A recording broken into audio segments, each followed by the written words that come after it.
Nous sommes le premier dimanche de l'an 2026. Il y a 2000 ans, il y a 26 ans, lorsqu'on était entré en 2000, c'était la panique dans le monde entier. C'est la fin du monde. On racontait c'est la fin du monde. Ceux qui étaient là à cette époque connaissent. C'était difficile, les gens avaient peur. Et aujourd'hui, c'est 26 ans après. On est encore là. Amen. Bien aimé, mais en 26 ans, là, Dieu a fait des grandes choses. On a vu des grandes choses. On a vu des gens s'élever. On a vu d'autres être rabaissés. On a vu des gens aller de l'avant, d'autres reculer en arrière. On a vu des gens naître. On a vu des gens mourir. Et c'est ça la vie. Amen. Hein? Amen. Mais le Seigneur nous a appelés, nous, qui sommes là aujourd'hui, à demeurer dans sa présence, à vivre dans sa présence, marcher dans sa présence. Christ a dit, tel que je suis, tel que vous êtes. Si Christ est saint, nous sommes saints, bien-aimés. Nous ne sommes pas saints parce que tu as essayé de marcher comme Jésus, tu as fait du bien, tu as essayé de faire du bien autour de toi. Ce n'est pas pour ça que tu es saint. Tu es saint seulement parce que tu as Christ en toi. Amen. Et quand Jésus est en toi, tu deviens automatiquement saint. Alors le Seigneur t'appelle maintenant à t'affectionner aux choses d'en haut. Chaque jour de ta vie, tu dois essayer de faire des choses que le Seigneur demande. Amen. Mais tu es déjà saint. Amen. Amen. Alors bien aimé, parlant de saint, aujourd'hui, quand vous voyez, il y a beaucoup de serviteurs. Il y a beaucoup d'enfants de Dieu. Il y a beaucoup de disciples. On voit dans les églises des fois sont remplies. Remplies. Mais bien aimé, qu'est-ce que le Seigneur attend de tous ces gens? De nous tous qui remplissons les églises. Qu'est-ce que Dieu attend de nous? Amen. Amen. Qu'est-ce que Dieu attend? Lorsqu'il nous regarde, il nous voit remplis, il nous voit dans sa présence.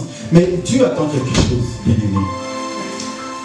Vous savez, on peut être tous appelés saints. On peut être tous appelés chrétiens. Mais parmi les chrétiens, il y en a que Dieu met à part. Amen. Hein? Amen. Alors que nous sommes tous dans l'église. Nous remplissons tous ces églises. Mais il y a que Dieu met à part. Mais il y a une bonne raison qui fait que Dieu met ces gens à part. Amen. Hein? Amen. C'est ce qu'on appelle l'intégrité. Amen. Amen. L'intégrité fait que Dieu met certains à part. Nous sommes tous dans l'église, mais Dieu met une partie à part et les autres. Bien aimé, aujourd'hui j'aimerais parler de l'intégrité devant l'Éternel.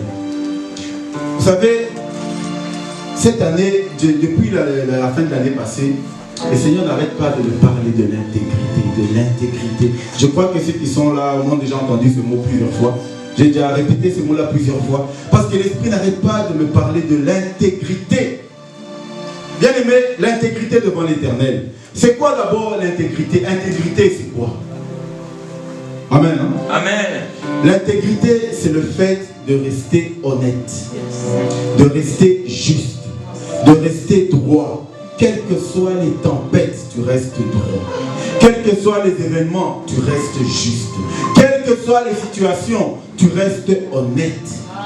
Et ça s'appelle l'intégrité.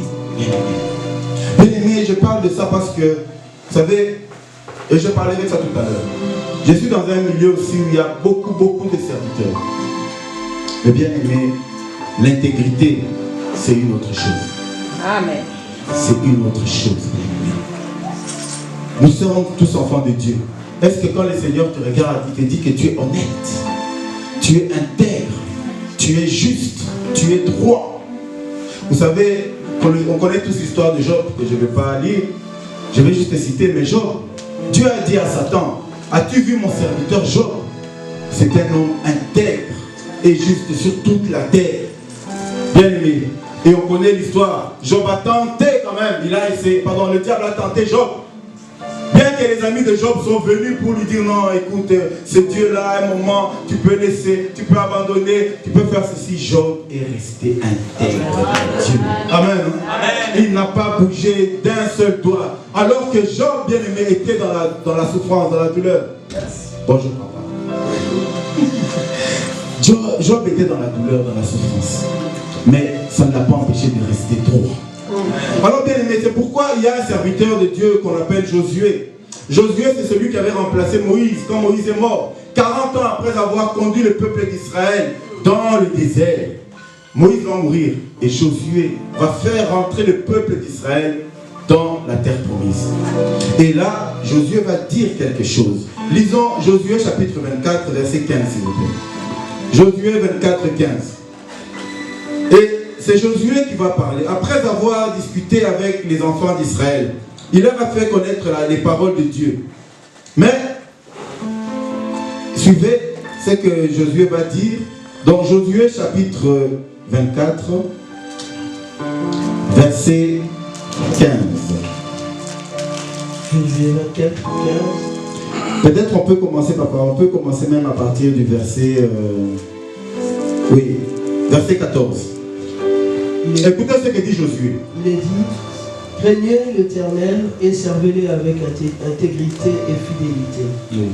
Faites disparaître les dieux qu'ont servi vos pères de l'autre côté du fleuve et en Égypte, et servez l'Éternel.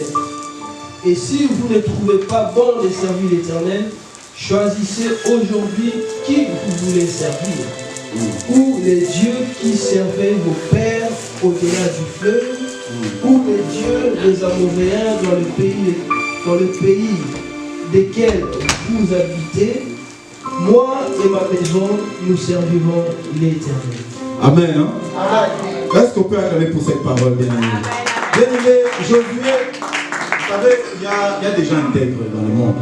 Josué parle aux enfants d'Israël, il donne toutes les lois. Il a répété aux enfants d'Israël tout ce que Dieu avait dit. Parce que Dieu avait dit, lorsque vous entrerez dans cette terre, si vous vous comportez comme les gens de cette nation-là, je vous chasserai de ce pays. Quand vous entrerez dans cette terre, si vous ne m'honorez pas moi, votre Dieu, je vous chasserai de cette nation. Alors Josué a répété toutes les lois aux enfants d'Israël. Bien-aimé, tu peux être fidèle, mais tu n'es pas intègre. Tout à fait. Il y a des gens qui sont tous les jours à l'église, tous les jours. Lorsqu'il y a un service, il y va. Il y a un service, il y va. Oh, séminaire, il est là. Oh, ceci, il est là. Mais il n'est pas intègre. Amen. Bien-aimé, la fidélité et l'intégrité, c'est deux choses différentes. Tu peux être intègre, tu peux être fidèle, mais pas intègre. Alors c'est pourquoi Josué va dire, servez-le avec intégrité et fidélité. Faites disparaître les dieux qu'ont servi vos pères de l'autre côté du fleuve et en Égypte, et servez l'Éternel. Amen. Amen. Ça c'est la recommandation. Mais après avoir donné la recommandation, qu'est-ce que Josué va dire? Il va dire maintenant, non, au verset 15.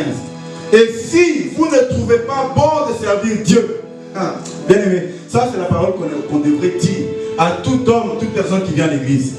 On vous demande de servir le Seigneur, abandonnez les faux dieux, abandonnez la magie, abandonnez la sorcellerie, abandonnez des mauvaises choses. Mais si vous ne trouvez pas bon de servir Dieu, alors Josué va dire, choisissez aujourd'hui qui vous voulez servir.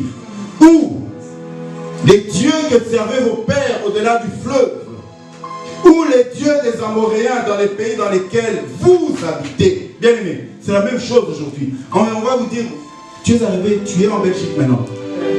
Tu veux servir Dieu véritablement. Ou alors, tu vas rejoindre les dieux de tes ancêtres qui étaient en Afrique. Tu veux les servir. Ou alors, les dieux qui sont en Grèce, ou les autres dieux. Mais moi et ma maison, nous servirons l'Éternel. Amen. Bien aimé, ici Josué il va marquer quelque chose pour dire que quel que soit moi et ma maison, nous resterons intègres dans la présence de Dieu.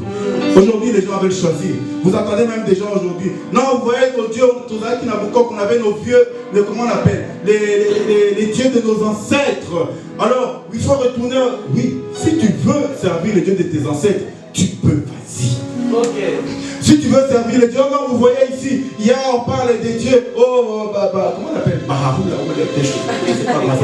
oh moi je vais Bahaoula, tu veux, vas-y, mais moi, je servirai l'Éternel. Amen. Bien aimé, parce que le Seigneur attend de nous des gens intègres. Dieu ne nous oblige pas. Tu veux le servir, serve-le. Tu veux le suivre, suis-le. Mais si tu ne veux pas, va là où tu veux. Mais nous resterons intègres.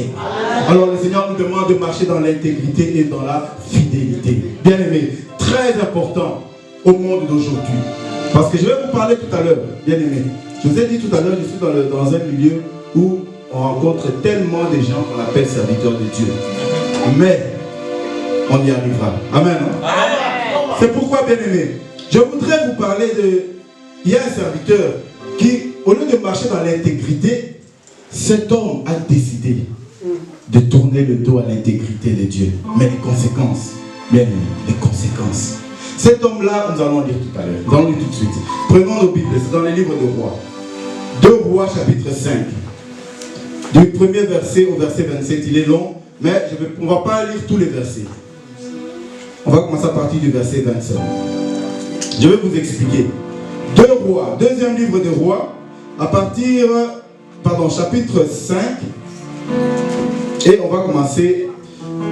Bon, papa, tu peux t'asseoir, je vais d'abord expliquer et puis je te dirai, s'il te plaît. Voilà, 2 Rois, chapitre 5, à partir du premier verset au verset 27. C'est long, alors je vais vous expliquer l'histoire et puis Pasteur Grace va lire. Bien aimé, cet homme-là, je vais d'abord vous expliquer, à l'époque en Israël, c'était en Israël. Il y avait un homme qui s'appelait Naaman. Naaman, c'était un chef d'armée. Il était le chef d'armée du roi de Syrie à l'époque. Et cet homme qui était puissant, un chef d'armée, vous savez, les chefs d'armée, ce n'est pas comme les chefs d'armée d'aujourd'hui. Hein. Les chefs d'armée d'aujourd'hui, on ne les connaît même pas. On ne les connaît pas. Mais les chefs d'armée de l'époque, bien aimés, quand tu avais le roi, on connaissait son chef d'armée. C'était le chef de guerre. Et cet homme-là était très puissant, mais il avait la lèpre. Il était lépreux. Et comme à l'époque, il avait dans sa maison une fille qui était servante, une petite fille qui était servante. Cette fille était du pays d'Israël. Et cette fille va dire à la femme de Naaman, il dit, mais si mon maître était en Israël, il y a un prophète là-bas, le prophète allait le guérir. Et Naaman a écouté, il a dit, bon, il a demandé au roi, je vais aller en Israël pour être guéri de ma lèpre. Amen. Amen. Et Naaman est allé en Israël. Il est arrivé là, il est allé voir le roi. Non, je demande qu'on puisse me guérir. Le roi n'a pas compris. Comment il vient chez moi, le roi? Moi, je ne suis pas Dieu. Et le roi va dire, le prophète, c'était le prophète Élisée à l'époque. Élisée va dire, envoyez-moi cet homme, qu'il vienne, on va le guérir. Yes. Amen. Amen. Bien aimé, Naaman est allé chez Élisée, le serviteur de Dieu. Écoutez bien, Naaman arrivé chez Élisée. Vous savez, quand vous allez voir un prophète aujourd'hui, quand on voit le prophète, si tu n'as pas vu le prophète de tes yeux, tu ne vas pas le croire. Amen, hein? Amen. Il faut que le prophète te parle, te touche, là tu commences à sentir. Tout ça. Alors, avec les cinémas d'aujourd'hui, le prophète va commencer à trembler, tu crois. Le prophète Élisée n'a pas vu Naaman. Il a envoyé son serviteur chez Naaman. Il a dit, va dire à Naaman qu'il rentre dans l'eau du Jourdain 7 fois. Il se lave 7 fois et il sera guéri. Et Naaman qui dit, mais comment ça se fait? Moi j'ai fait ce voyage, je veux voir le prophète comme aujourd'hui. Si on te parle d'un prophète, on te donne une prophétie. Non, non, non. Tant que tu n'as pas vu le prophète, tu ne vas pas croire. Il faut que tu le vois de tes yeux. Il y a des gens qui vont prendre l'avion, ils vont voir un prophète. Dans quel pays? Oh, il va qui parle. Parce que les gens ont confondu le prophète avec Dieu. Amen. Amen. Bien aimé, Élisée n'a pas vu Naaman. Il a envoyé son serviteur, va lui dire qu'il aille dans la mer. Et quand on a dit à Naaman, Naaman a dit, vraiment moi je dois aller, je viens jusqu'en Israël pour entrer dans l'eau. Est-ce que dans notre pays il n'y a pas de fleuves? Il y a des grands fleuves là-bas. Pourquoi je dois venir jusqu'ici? Ah, il s'est moqué de moi. Et Naaman était en colère. Mais un serviteur de Naaman, touché par l'Esprit de Dieu, va dire, maître, si tu avais demandé des millions, n'est-ce pas que tu allais donner? Amen. Amen. Si tu avais demandé des millions, n'est-ce pas que tu allais donner? Bien aimé, vous savez, cette leçon, j'aime beaucoup parce que c'est ce qu'on voit aujourd'hui. Aujourd'hui, il y a des gens qui sont prêts à tout. Oh, il y a un prophète là-bas, il peut dépenser 10 000 euros, acheter des billets, aller là-bas. Mais si on lui donne seulement, on lui dit, prie seulement le Seigneur et tu seras guéri. Là, il ne croit pas. Il faut qu'on le touche, on commence à trembler là. Là, il croit qu'il y a le Saint-Esprit. Bien aimé. Amen. Est-ce que c'est faux? C'est vrai. Les gens aiment ça. Quand on le touche, il faut qu'il tremble bien, on le pousse. Quand on te pousse là, tu tombes sur la chaise. Tu rentres avec une douleur au côte. Vraiment, le Saint-Esprit. Ce n'est pas le Saint-Esprit, c'est la chaise. Amen. Bien aimé, pourquoi? Parce que les gens ne comprennent pas que le Saint-Esprit, bien aimé, la présence de Dieu, la présence de Dieu, oui, elle peut passer par un homme, mais la présence de Dieu n'est pas un homme. Amen. La présence de Dieu n'est pas un homme. Si le Seigneur veut te toucher, il n'a pas besoin d'un homme. Amen. Mais Élisée avait compris.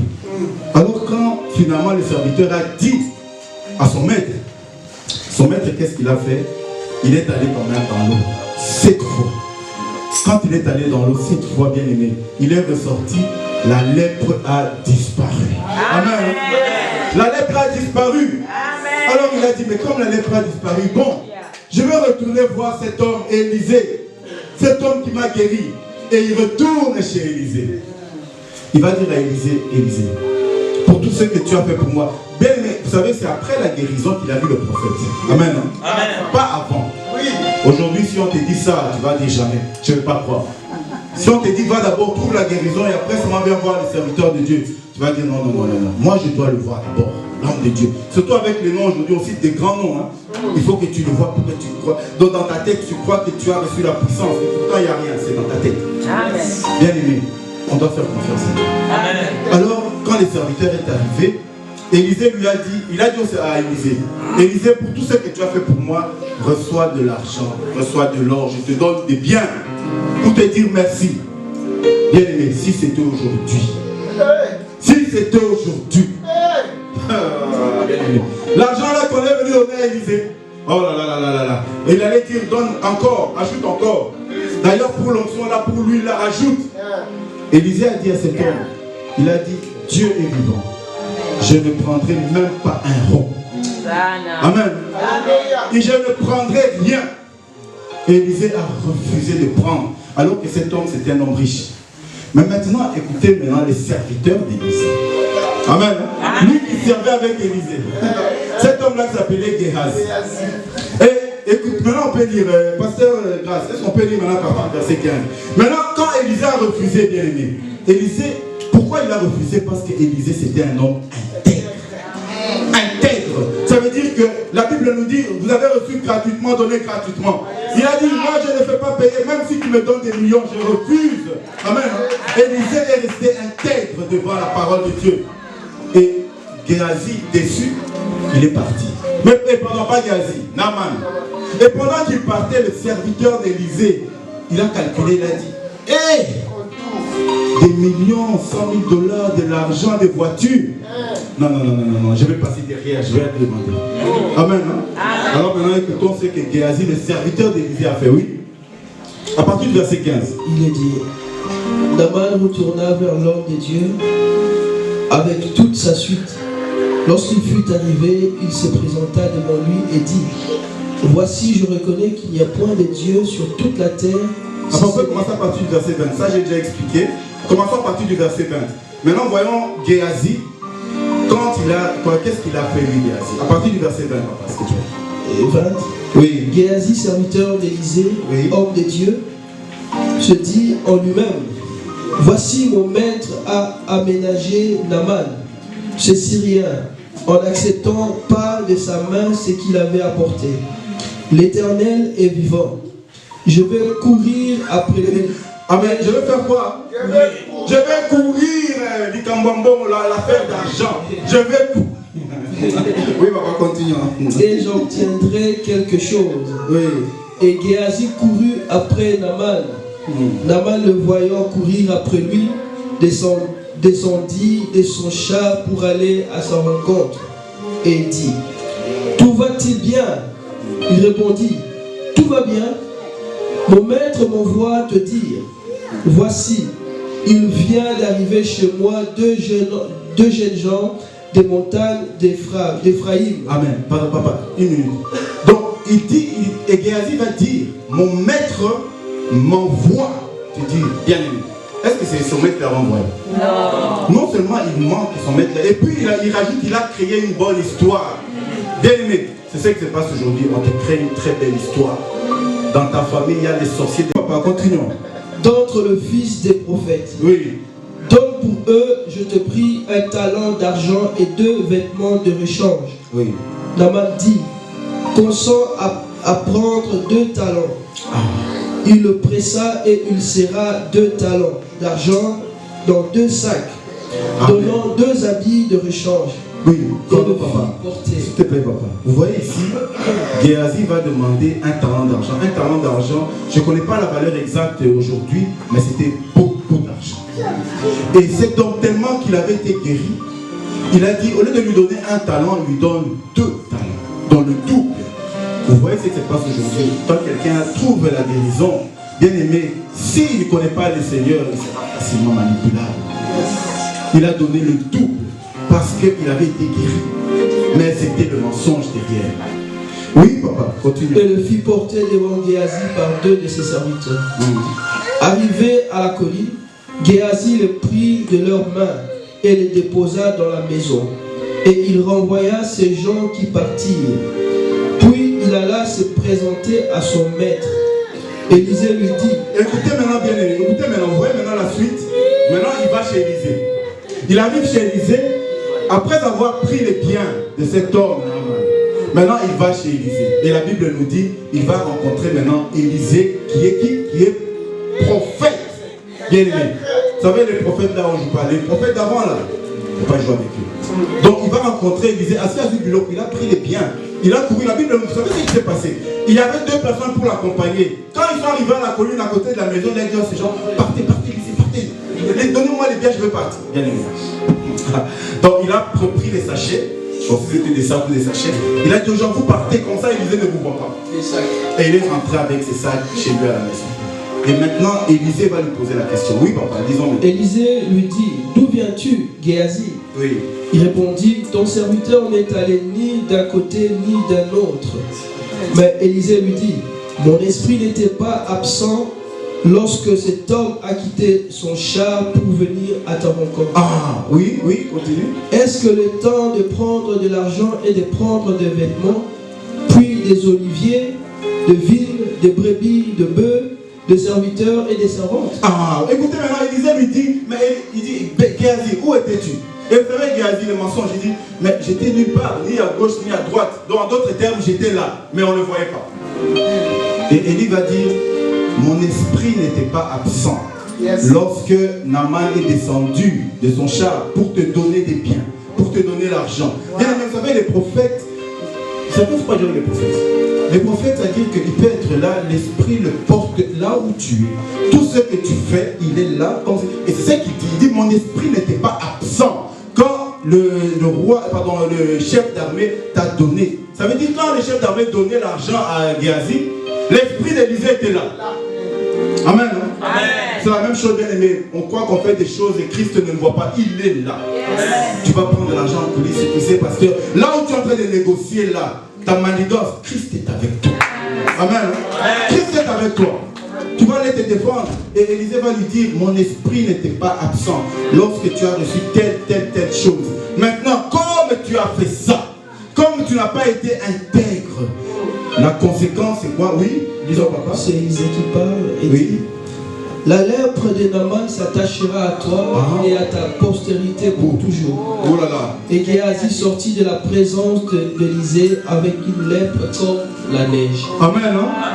Amen. Amen. Bien aimé, Géasi, qui était un serviteur qui a marché avec Élisée pendant longtemps, mais juste parce qu'il a tourné le dos à l'intégrité, bien aimé. La Bible nous dit, Naaman était déjà guéri. Il partait, il rentrait chez lui, il était guéri. Mais à cause de ce qu'il a fait, Élisée va lui dire la lèpre de Naaman qui était déjà guérie. Cette lèpre-là revient sur toi. Pas seulement sur toi, sur tes générations. Amen. Amen. Et c'est comme ça que Géasi, on n'a plus jamais parlé de lui. Bien aimé, le manque d'intégrité nous amène des conséquences graves. Aujourd'hui, c'est ce qu'on voit, bien aimé. Je disais tout à l'heure, je suis dans un monde des pasteurs, un monde des serviteurs. Bien aimé, j'ai vu des choses. Le manque d'intégrité, bien aimé, c'est devenu plus qu'une maladie. Vous voyez quelqu'un beau, grand, avec des grands noms. Mais devant l'intégrité, il est nul. Et aucune intégrité quand c'est l'argent. Quand on met l'argent sur table, il oublie le Seigneur, il oublie l'intégrité, il oublie la pureté, il oublie la présence de Dieu, il oublie tout ça pour l'argent. Mais lorsqu'on les voit, on voit qu'ils sont beaux, ils vivent bien.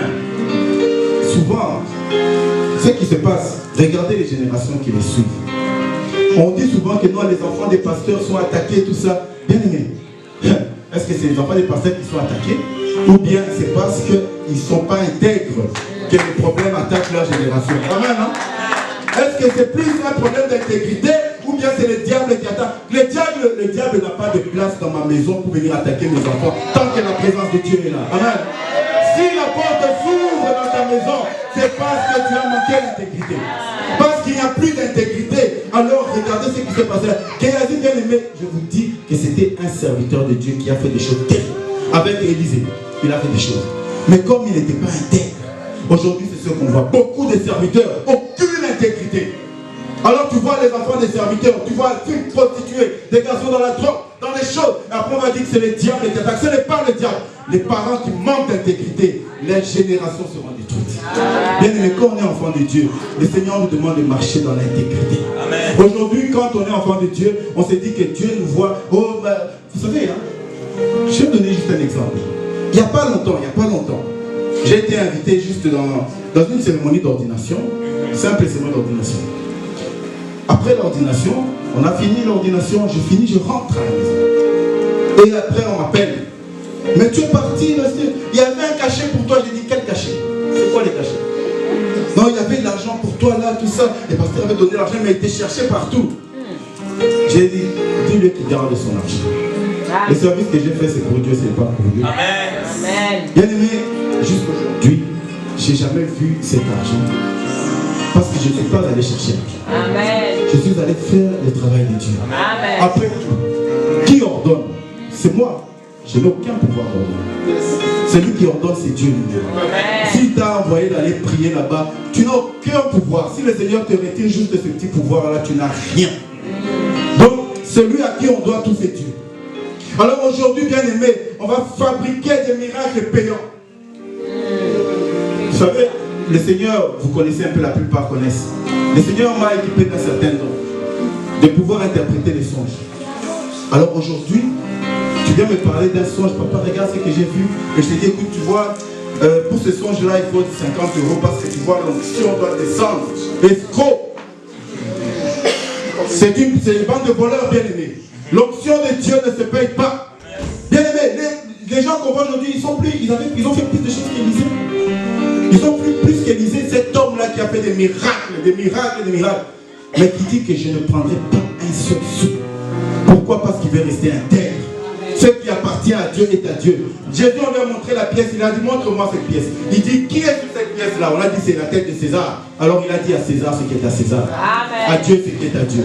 Aujourd'hui, on veut mélanger sous le nom de l'onction, parce qu'il y a l'onction. Quelle est cette onction qui est en train de t'amener à prendre les choses du monde, de mélanger avec Dieu? Bien aimé, c'est le manque d'intégrité.